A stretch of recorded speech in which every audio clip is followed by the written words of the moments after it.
Have you ever stayed late in your old school when the corridors were empty, the lights humming faintly, and every shadow seemed alive? Tell me in the comments, what is the scariest thing you ever experienced inside a school building?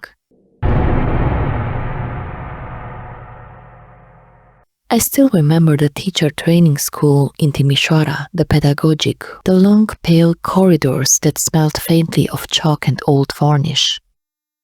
Even after all these years, my stomach tightens when I think about one evening in particular. It was supposed to be ordinary, no different than any other days I stayed late for projects or group assignments.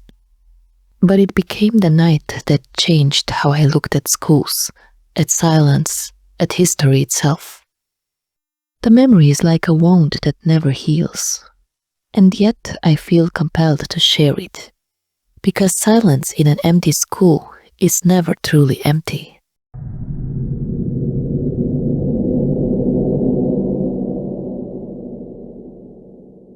I was 16, restless and ambitious, working on a biology project with two classmates, Christina and Mihai. The project was important. We were to present it before the entire class, and we wanted it to be perfect. Our teacher had granted us permission to stay after hours, and so when the halls had emptied and the winter dusk thickened outside, we remained. We sat in the laboratory, surrounded by glass jars filled with preserved organs, some of them floating in yellowing liquid that distorted their shapes. The faint tang of formaldehyde clung to the air, mixing with dust and the wax polish on the floors. The fluorescent lights above buzzed softly, stuttering every so often. By the time we finished arranging our notes and sketches, it was close to 8 p.m.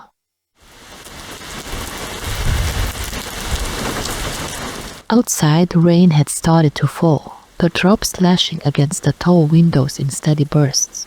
The sound was oddly soothing at first, a background rhythm, but then the storm grew heavier, and the rain turned into a furious percussion, rattling the glass like impatient fingernails. The janitor had already done his rounds. His heavy boots had echoed down the staircase, the metallic jangle of his keys fading into the silence. The building belonged to us now. 3 teenagers with our laughter, our notebooks, our whispered plans. But then, as so often happens in horror, something pulled me away.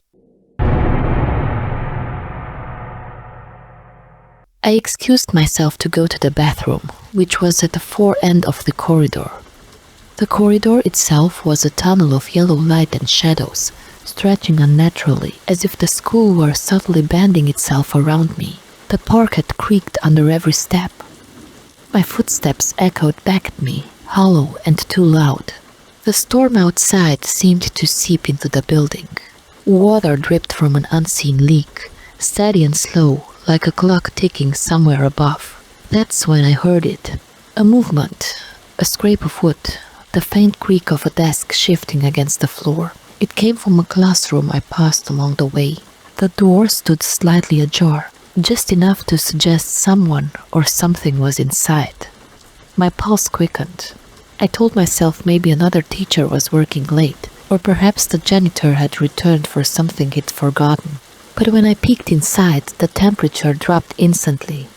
The air was sharp, biting, as if the windows had been flung wide to the winter night, though they were all sealed tight.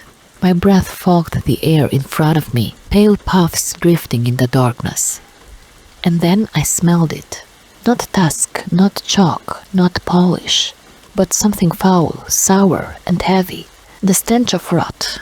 The smell of sickness, as if old sheets soaked in sweat and blood had been left here to decay for centuries. In the farthest corner of the room, crouched low in the shadows, was a pale shimmer of something. Not a body, not a reflection, but a soul-like presence, thin and translucent, flickering like a flame in a draught. I froze. My hands trembled, my breath shallow. The thing slowly raised its head. There was no face, just a hollow where eyes should be, a faint mouth forming a cry I couldn't hear. The silence pressed in, broken only by the relentless rain, and then, in a blink, it was gone, swallowed into the air as though it had never been. I ran. I didn't care how ridiculous it seemed. I ran to the bathroom, then back to the laboratory. My shoes slapped against the floor, each step too loud in the deserted building. But when I pushed the door open, Christina and Mihai were gone. Their notebooks still laid scattered on the desk, pens uncapped, as if they had simply stood up and walked away mid-sentence. The chairs were slightly askew, one still rocking faintly as if it had only just been left. My heart pounded so loud I could hardly hear. I gathered the project materials quickly, stuffing pages into my bag, trying to focus on something normal, something grounding. The rain outside lashed harder against the windows, a relentless drumbeat. That's when it began, the whispers. They slithered from the corners of the room, crawling beneath the tables and from behind the glass jars. They didn't belong to Christina or Mihai. They were older, broken, ragged voices. "My face burns," one whispered, like breath against my ear. "My throat bleeds," groaned another from behind me. "My skin is fire, the boils, the boils." The voices cracked and wept, some high-pitched, others deep and guttural. I could hear wheezing coughs, choking gasps, teeth grinding. A stench followed, the unbearable sting of rotting flesh, of pus and decay, as if the very air had turned into a hospital ward filled with the dying. I clamped my hands over my ears, but the voices drilled inside, scraping across my thoughts, flooding me with visions of sores and fever. I stumbled into the corridor, calling for my friends. My voice echoed, but only the whispers answered. And then I saw it. At the far end of the corridor stood a figure, cloaked in black. Its robe dragged against the floor, leaving a trail of dampness, as if it had walked through centuries of wet graves.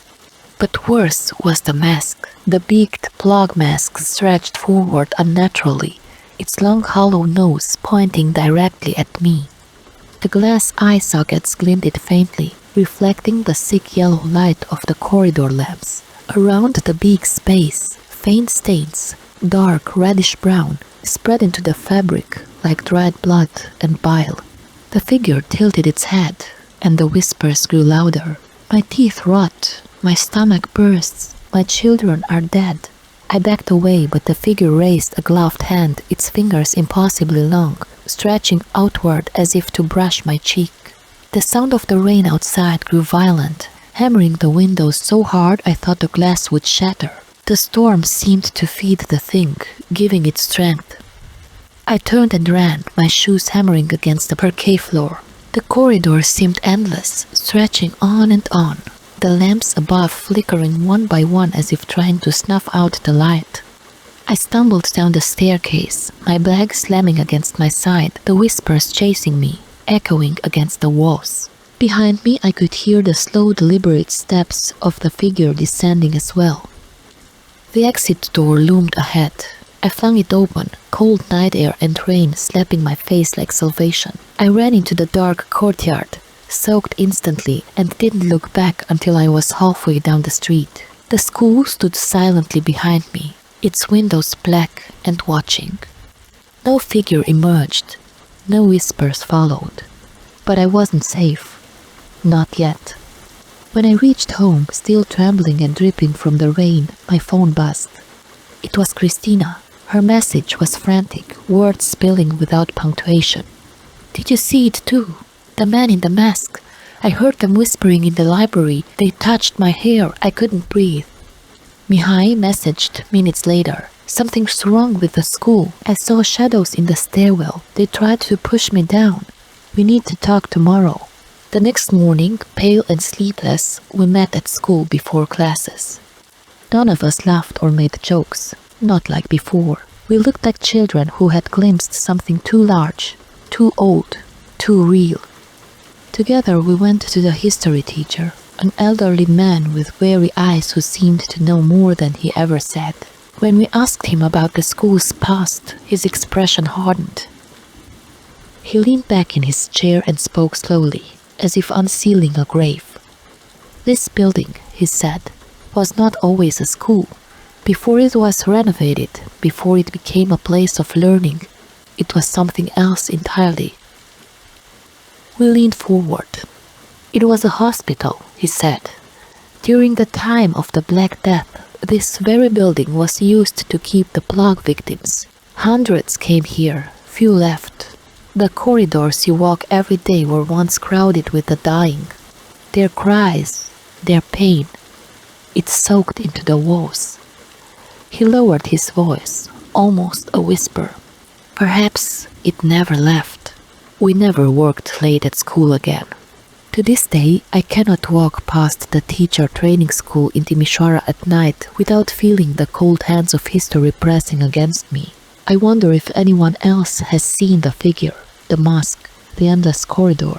And I wonder how many souls are still trapped inside, whispering their pain for all eternity." If you enjoyed this story, don't forget to subscribe to Lady Novelist for more terrifying tales. This was just one of many stories from the Timisoara Horror Stories collection. Watch the other videos if you dare and let the shadows of Timisoara whisper to you as well.